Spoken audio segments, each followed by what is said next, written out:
Hello mga ka-faith!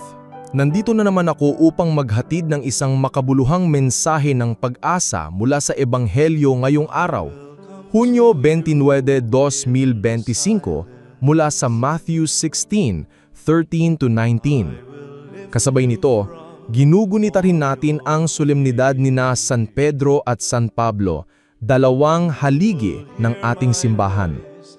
Sa Ebanghelyo, tinanong ni Jesus ang kanyang mga alagad, "Sino ako ayon sa sabi ng mga tao?"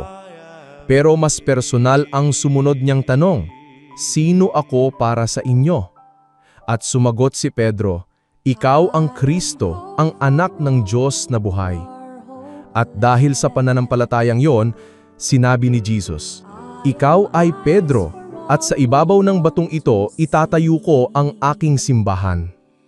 Mga ka-faith, hindi kailangan maging perpekto para paglingkuran ng Diyos.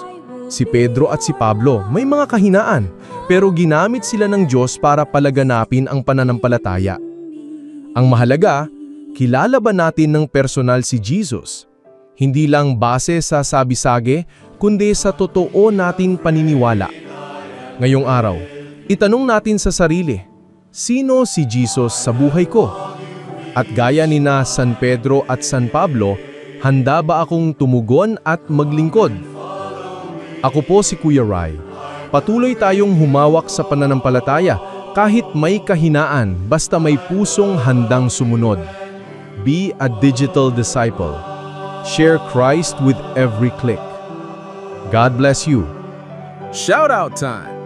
Big love and gratitude to two amazing souls, Elton John Batayola and Joshua Villano. Thank you for your unwavering support, faithfulness, and for always being part of the mission. You both are a blessing and a reminder that we're not walking this journey alone. Let's keep the fire of faith burning and continue to inspire others together. God bless you always.